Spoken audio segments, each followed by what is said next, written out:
नमस्कार दोस्तों, कैसे आप सब। स्वागत है आप सभी का मेरे YouTube चैनल वॉन्डरर पार्टी में। दोस्तों, आप सभी को पता ही है कि मैं व्लॉग्स बनाता हूं around real estate, upcoming markets. और ये करते वक्त मैंने आपको काफ़ी समय बताया भी था कि नवी मुंबई में और पनवेल जोन में सिडको काफ़ी अच्छी हाउसिंग स्कीम इम्प्लीमेंट कर चुका है, कर रहा है।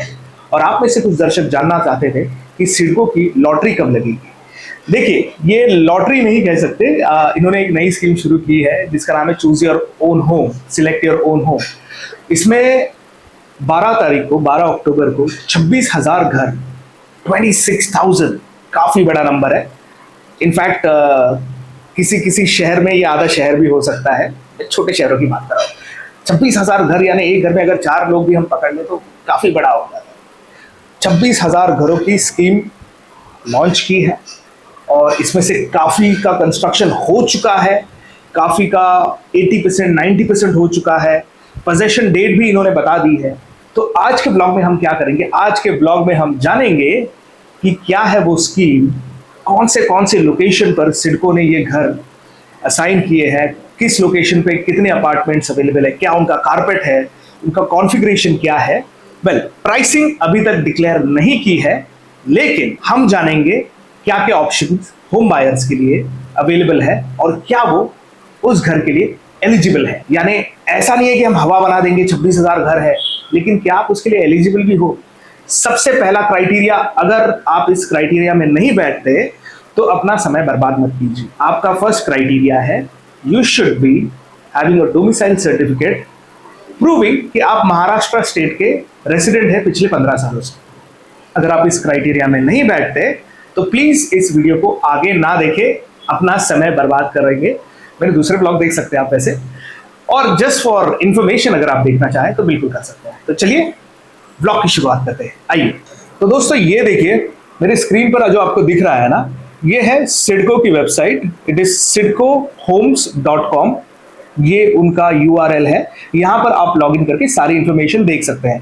जो दर्शक टेक savvy नहीं है या फिर अभी नहीं कर पा रहे लेकिन ऑन द गो वीडियो देखना है, उनके इंफॉर्मेशन के लिए अब मैं बताऊंगा कि क्या है वो स्कीम।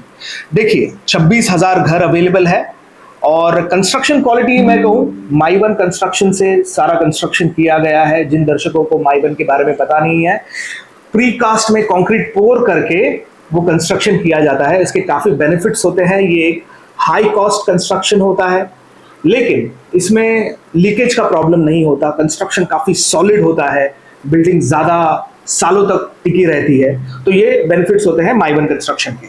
अब हम जानेंगे डॉक्यूमेंट्स क्या क्या है। देखिए, डॉक्यूमेंट्स में यहाँ पर पहले ही बता दिया गया है कि आपको लगेगा आधार कार्ड, उसके बाद पैन कार्ड। अगर आपके साथ कोई को एप्लीकेंट है, यानी इफ यू आर मैरिड, आप हस्बैंड के नाम से कर रहे हैं, वाइफ के नाम से कर रहे हैं, तो इधर और पार्टनर का आधार कार्ड भी देना होगा और पैन कार्ड भी देना होगा। आपकी इनकम प्रूफ, अब इनकम प्रूफ में आपका जो आपने इनकम टैक्स रिटर्न भरा होता है उसके एविडेंसेस लगेंगे, वो पूरा डॉक्यूमेंट लगेगा। नहीं है तो फिर आप तहसीलदार से इनकम प्रूफ ले सकते हैं, या फिर अगर आपके जो एम्प्लॉयर है वहां से 12 मंथ सैलरी स्लिप आप ले सकते हैं। तो ऐसे ऑप्शंस भी हैं, वो हम आगे जानें जब जैसे जैसे वीडियो में हम आगे बढ़ते हैं वो सब जानेंगे। डोमिसाइल सर्टिफिकेट, जैसे मैंने आपको कहा, दी मोस्ट इंपॉर्टेंट। ये अगर आपके पास नहीं है then please don't go ahead with it. आप अप्लाई कर सकते हैं इन तहसीलदार ऑफिस। इसके अलावा आप अप्लाई कर सकते हैं महाराष्ट्र की जो गवर्नमेंट है उनकी एक वेबसाइट भी है, वहां से भी आप अप्लाई कर सकते हैं। आई थिंक महाराष्ट्र पोर्टल, वो पोर्टल का मैं वेब आईडी दे दूंगा नीचे, ठीक है। अब जानते हैं कहां कहां पर है वो फ्लैट्स। देखिए, सबसे पहला the most prime location, Kharghar railway station, sector 1A। वैसे रेरा नंबर सारी इंफॉर्मेशन दी है। पोजेशन डेट देख लीजिए, 31 दिसंबर 2026 को पोजेशन है। 2 BHK है और 540 का कारपेट है। देखिए, यहां पर ना फेर बदल नहीं होता, आप अंडरस्टैंड कीजिए। जो नॉर्मल डेवलपर आपको कारपेट बोलते हैं और ये जो महाड़ा बोलता है ना, इसका थोड़ा डिफरेंस होता है। बहुत ईमानदारी से काम होता है यहाँ पर। 1803 यूनिट्स, 1803 घर अवेलेबल है। दूसरा ऑप्शन क्या है, खारगर बस डेपो। यहाँ पर 1 BHK के ऑप्शन है। अच्छा, और एक बात बता दूं, इनके जो 1 BHK के ऑप्शन है ना, लगभग सारे के सारे ऑलमोस्ट 322 स्क्वायर फीट के हैं, ठीक है। अब इसमें annual income up to 6 lakh per year, ठीक है। ये 1700 यूनिट्स अवेलेबल है। Kharghar bus terminus 1 BHK sector 14, 340 units available है और इनके पोजेशन डेट्स देख लीजिए, सबके पोजेशन डेट्स भी दिए गए हैं। Panvel bus terminus, Panvel again a very upcoming location, 1 BHK available है, 322 जैसे मैंने कहा, और फ्लैट्स 172, यहाँ पर थोड़ी लिमिटेड इन्वेंट्री है।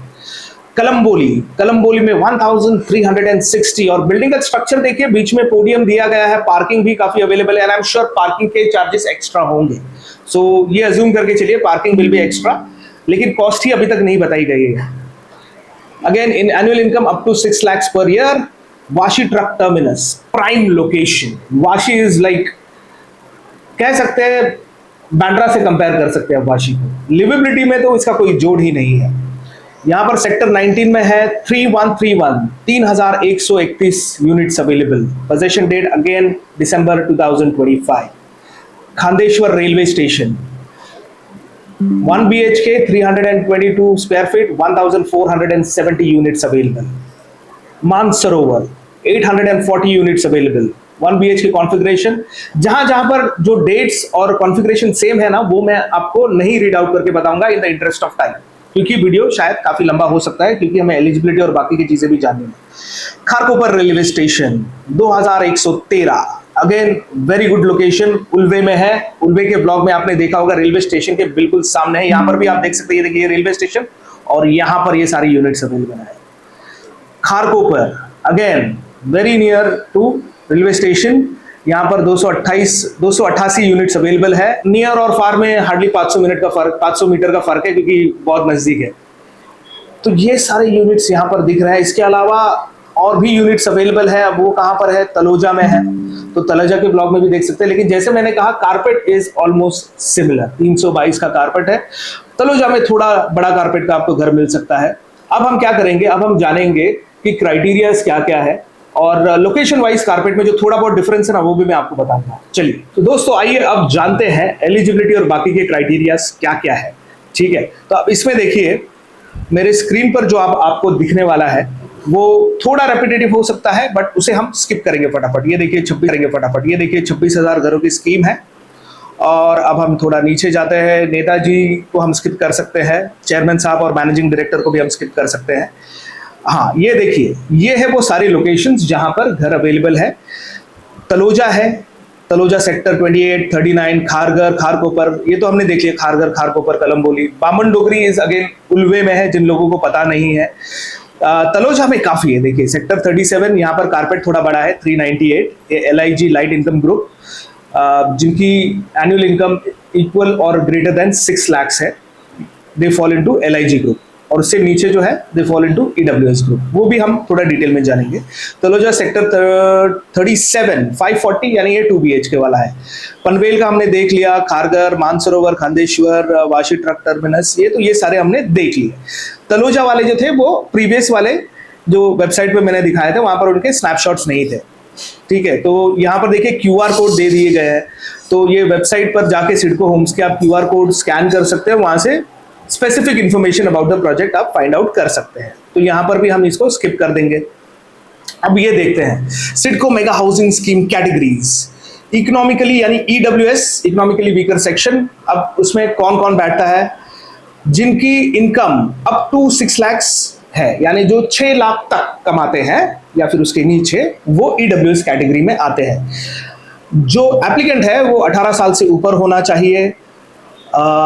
Applicant, his or her spouse, unmarried children should not have a पक्का हाउस इन इंडिया, यानी जो याचिका करता है या जो एप्लीकेशन दे रहा है हाउसिंग के लिए, वो या उसकी बीवी, पत्नी, या पत्नी अप्लाई कर रही है तो पति और उनके बच्चे, उसमें से किसी के पास भी पक्का घर नहीं होना चाहिए भारत में।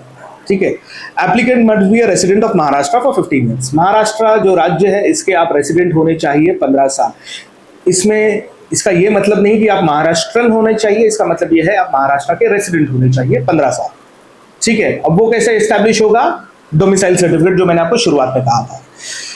गवर्नमेंट सब्सिडी, 2.5 लाख की गवर्नमेंट सब्सिडी एप्लीकेबल है, और 1.5 lakh from central government and 1 lakh from state government. मतलब 1.5 लाख सेंट्रल गवर्नमेंट देगी, 1 लाख स्टेट गवर्नमेंट देगी, अगर आप EWS कैटेगरी के घर के लिए अप्लाई करते हो, अगर वो आप पात्र होते हो। अगर आपने ऑलरेडी ली है, देन आप आप एलिजिबल नहीं होंगे स्कीम के लिए, ठीक है। Lower income group LIG, applicant whose annual family income is more than 6 lakh, यानी अगर आपकी पारिवारिक इनकम, आपकी नहीं, आपकी पारिवारिक इनकम अगर आपने ऑलरेडी ली है देन आप एलिजिबल नहीं होंगे स्कीम के लिए, ठीक है। Lower income group LIG, applicant whose annual family income is more than 6 lakh, यानी अगर आपकी पारिवारिक इनकम, आपकी नहीं, आपकी पारिवारिक इनकम, हस्बैंड वाइफ बच्चे सबको मिलाकर अगर 6 लाख के ऊपर है तो आप LIG कैटेगरी में आते हो। अब इन्होंने क्या किया है, पहले MIG HIG भी हुआ करता था, medium income group, higher income group, इनको आई थिंक ये लोगों ने अब ये LIG करके एक अलग कैटेगरी बना दी है, मतलब सब इसी में आ जाएंगे, which is in a way good bad दोनों। देखिए घरों के कीमतों के ऊपर डिपेंड करता है, बट उसके ऊपर हम बाद में बात करेंगे जब वो इन्फॉर्मेशन हमारे पास आएगी। अब applicant must be 18 years of age, ठीक है। अगेन सेम क्राइटेरिया, आपका घर नहीं होना चाहिए, लेकिन इसमें instead of the entire country, यानी पूरे भारत में अगर आप EWS स्कीम में अप्लाई करते हो, एलिजिबल होते हो, तो आपका पूरे भारत में घर नहीं होना चाहिए, पक्का घर। लेकिन अगर आप LIG में अप्लाई करते हो तो नवी मुंबई में आपका घर नहीं होना चाहिए, समझ गए? तो ये डिफरेंस है। Applicant must be a resident of Maharashtra for 15 plus years. अब एलिजिबिलिटी क्राइटेरिया, अब जिस दिन आप निवेदन कर रहे हैं उस दिन आपकी उम्र 18 साल से ऊपर होनी चाहिए। अब आप दोनों कैटेगरी में से जिस कैटेगरी पे बैठते हो वहां पर लिखा गया है कि अगर EWS में है तो आपकी जो आमदनी है, पूरे पारिवारिक आमदनी, वो 6 लाख रुपए से कम होनी चाहिए या 6 लाख तक होनी चाहिए। उसके बाद आ जाता है LIG, अगेन इसमें 6 लाख के ऊपर होनी चाहिए। अब इसमें क्या क्या पकड़ा जाएगा इनकम में, देखिए इनकम प्रूफ में बेसिक, DA, CA और हर किसी तरीके का अलाउंस पकड़ा जाएगा। लेकिन अगर आपको मेडिकल अलाउंस मिल रहा है, कुछ लोगों को कपड़े धोने के लिए भी अलाउंस मिलता है, हमें नहीं मिलता लेकिन मिलता है, उनका नेचर ऑफ जॉब वैसा होता है। Education allowance, travelling, canteen, HRA तो काफी लोगों का सैलरी का बड़ा कंपोनेंट होता है। And special allowance, bonuses, OT, ये आपके CTC यानी जो इनकम है उसमें नहीं कंसिडर किया जाएगा। A detailed income tax return for the financial year for all family members, ठीक है। फाइनेंशियल ईयर का जो आपका रिटर्न है वो आपको देना होगा as an evidence, as a proof. Income certificate issued by tehsildar, अगर आपके पास नहीं है रिटर्न फाइल तो in that case income certificate by tehsildar for 3 financial year, last 3 financial years. ये थोड़ा ट्रिकी हो जाता है, ये मिलना आसान नहीं है। अगर आपने पहले लिया है then you have that experience, तो बात अलग है, बट गवर्नमेंट ऑर्गेनाइजेशन से काम कराना इतना आसान नहीं होता। ऑनलाइन कराइए, शायद थोड़ा आसान हो जाएगा। Proceeding 12 months salary slip wherein TAN and PAN of the employer must be mentioned।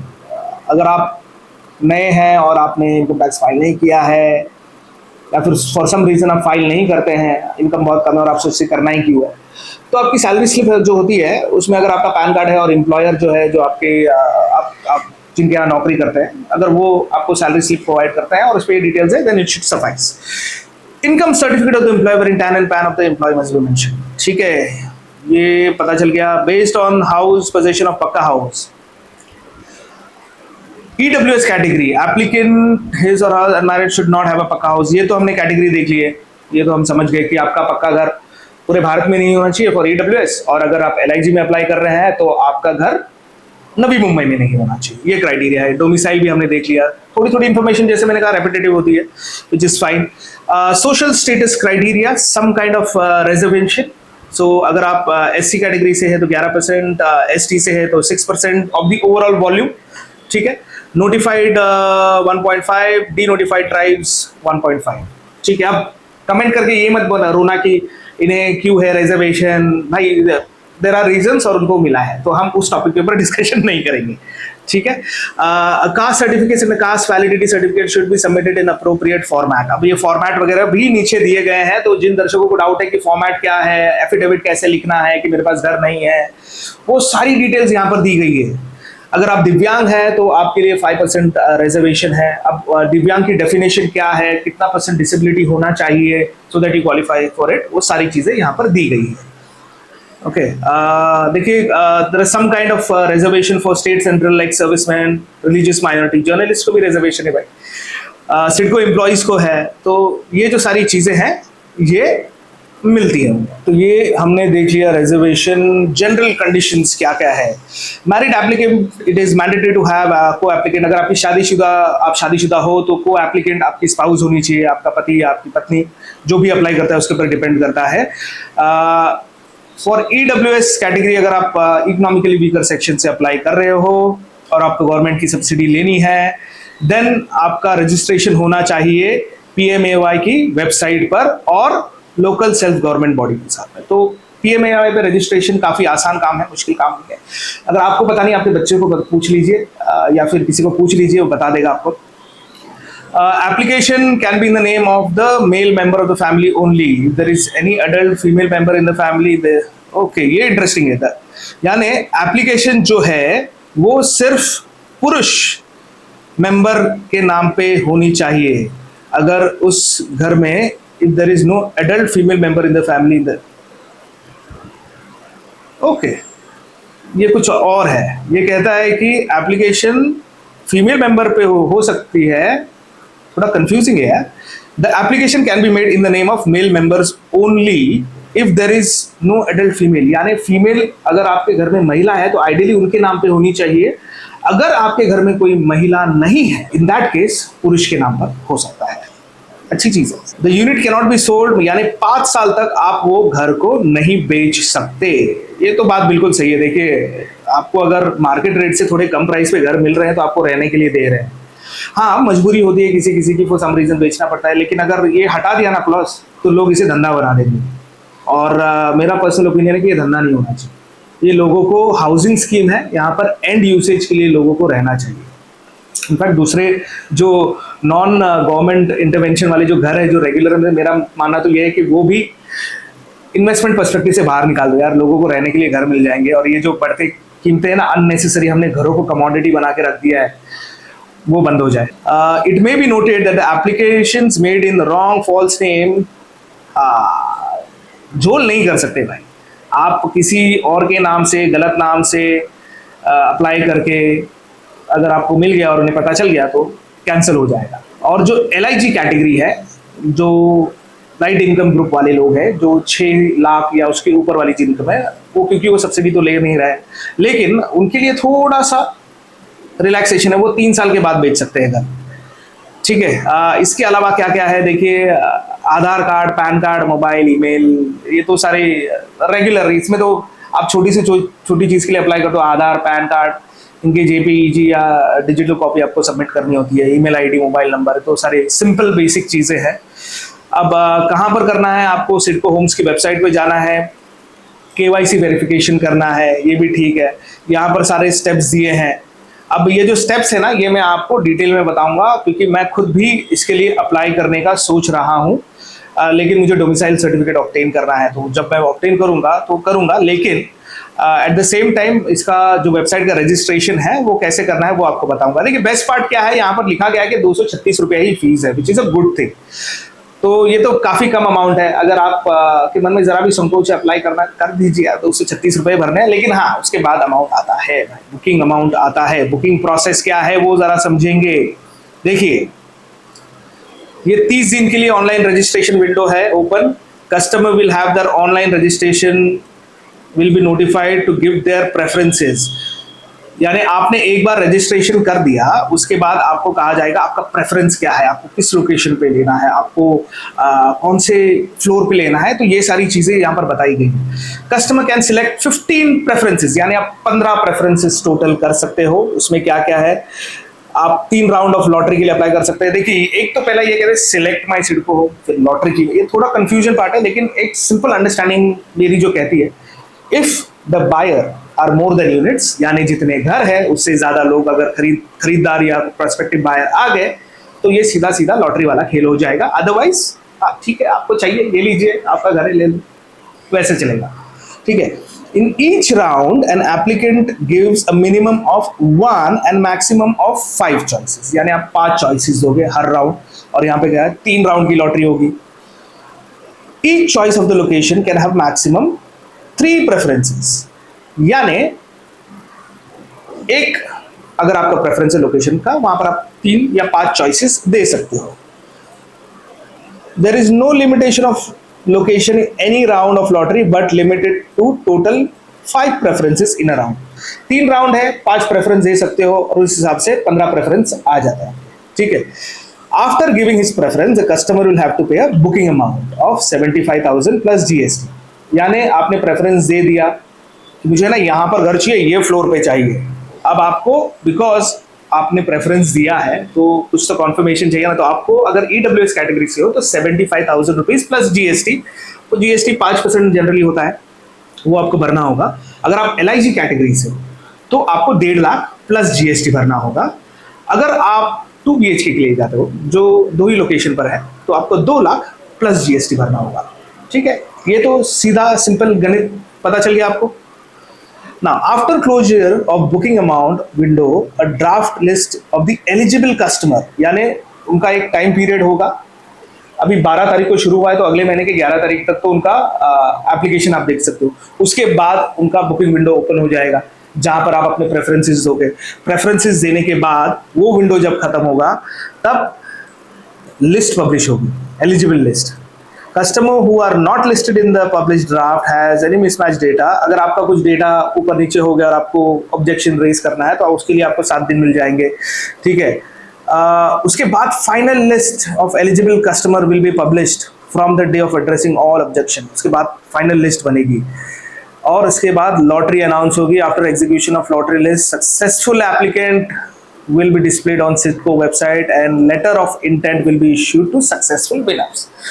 यानी मोटा मोटा अगर मैं हिसाब समझूं कि आपको 3 लोकेशन और हर एक लोकेशन में 5 प्रेफरेंस दिए जाएंगे, उसके बेसिस पे आप सिलेक्ट करोगे। सिलेक्शन करने के बाद आपको कहा जाएगा पैसे भरो, आप पैसे भरोगे, फिर एक लिस्ट निकाली जाएगी। उस लिस्ट में अगर आपका नाम आता है ठीक, अगर आपका नाम ऐसा आता है कि डेटा में कुछ इश्यू है तो आपके पास 7 दिन है, उसको आप ठीक कर लीजिए। उसके बाद और एक लिस्ट निकाली जाएगी जो फाइनल लिस्ट कही जाएगी, जिनको वो असाइन किए हैं हो जाते हैं। और उसके बाद जब आपने जो अमाउंट भरा है उसका क्या, देखिए जो 236 कुछ अमाउंट है ना वो तो नॉन रिफंडेबल है, लेकिन जो आप 1 लाख प्लस जीएसटी वगैरह भर रहे हो वो आपको 30 दिन में मिल जाएगा। ओके, और जो लोगों को लॉटरी लग गई है और जिनको लेटर ऑफ इंटेंट मिल चुका है उन्हें कहा जाएगा कि भाई अब बाकी का अमाउंट भर दीजिए और अपना आगे का प्रोसेस शुरू कर दीजिए। अब बाकी का अमाउंट क्या है, उसमें हो सकता है कि आपको लोन वगैरह निकालना हो, और पोजीशन 2025 दिसंबर में है मेजॉरिटी ऑफ द प्रोजेक्ट्स के, तो सफिशिएंट टाइम मिल जाना चाहिए। ठीक है, after successful completion of all instant agreement will be done. Once agreement process is completed, possession of the home will be given। on possession date the key is handed over to home buyer। Simple process है। ठीक है, अब documents जैसे मैंने कहा ना ये थोड़ा रेपिटेशन होगा, आधार कार्ड, पैन कार्ड, ये देखिए डोमिसाइल, तो ये सारे डॉक्यूमेंट्स आपको लगते हैं। एलआईजी और ईडब्ल्यूएस कैटेगरी के जो पीएमएवाई वाले जो है, तो it's more of a repetition, but एक समरी की तरह उन्होंने दिया है। जो दिव्यांग है उनको minimum disability should be 40%, eligibility और उनके सर्टिफिकेट्स वगैरह होते हैं वो आपको सबमिट करने होंगे, वो सारा नीचे दे गया, उसका फॉर्मेट वगैरह सब कुछ दिया गया है। सर्विसमैन, सिडको एम्प्लॉइज, ये सब, और आप सर्विसमैन, सिडको एम्प्लॉय तो आपको पता है कैसे अप्लाई करना है, तो आपके लिए नहीं बताऊँ। अब ये देखिए, ये एफिडेविट है कि आपके पास घर नहीं है कहाँ पर, ये अलग अलग तरह के किस्म के एफिडेविट है कि आपको अटेस्ट करके बोलना है कि नहीं मेरे पास नवी मुंबई में नहीं है, या फिर मैं इस क्राइटेरिया में मीट करता हूँ, I belong to scheduled tribe, I belong to the divyangjan category of ex serviceman, जो भी क्राइटेरिया में मैं मीट करता हूँ, ये सब उनके लिए है। गवर्नमेंट ऑफिसर्स वगैरह, ये सारी चीज़ें हैं और यहाँ पर ये सारे फॉर्म्स हैं। लिंक मैं डिस्क्रिप्शन में दे दूंगा, इट्स वेरी इजी। ये नंबर भी नोट डाउन कर लीजिए, 9930870000 ऑफ इंटरेस्टिंग नंबर है, ये नंबर भी नोट कर लीजिए। तो ये ऐसा कुछ है भाई, सिडको होम्स की लॉटरी, 26,000 घर है, quality of construction is good, the kind of amenities, आपको जो सुख सुविधाएं वहाँ पर मिलेगी, जो लोकेशन है वो सारी अच्छी है। कुछ लोग कहेंगे तलोजा की लोकेशन बकवास है, भाई साहब बिल्कुल नहीं। Phase 2 is a good location. बात आती है बजट की, तो अगर आपका बजट है और सच में आपका बजट है तो फिर आपको तलेजा क्यों जाना है, नहीं है लेकिन फैमिली के लिए घर चाहिए तो तलेजा भी ठीक है यार, कोई प्रॉब्लम नहीं, कोई दिक्कत नहीं है उसमें। अब तो फ्लाईओवर भी बन रहा है, तो किसी लोकेशन को बदनाम ना करें। सवाल आता है कि किसके पास कितना डिस्पोजेबल इनकम है और कौन एक डिसेंट लाइफस्टाइल जी सकता है। पोल्यूशन वगैरह कहीं होता है कहीं नहीं होता है, वो इंडिविजुअल प्रेफरेंस है। If you want you can live there, if you don't want you don't live there, it's your choice. ठीक है, तो आज के ब्लॉग में इतना ही। अब नेक्स्ट ब्लॉग में हम जानेंगे कि इसे हम वेबसाइट पर जाकर हम कैसे रजिस्टर करते हैं, और मेरा जो दूसरा चैनल है ना, अविनाश पाटिल टॉक्स, जहां पर मैं इंफॉर्मेशन शेयर करता हूं ऑन फाइनेंशियल प्लानिंग और फ्रॉड प्रिवेंशन, उसे भी सब्सक्राइब जरूर कीजिएगा। This was it from me guys, thank you so much for watching my channel. Wanderer Patil signing off, bye.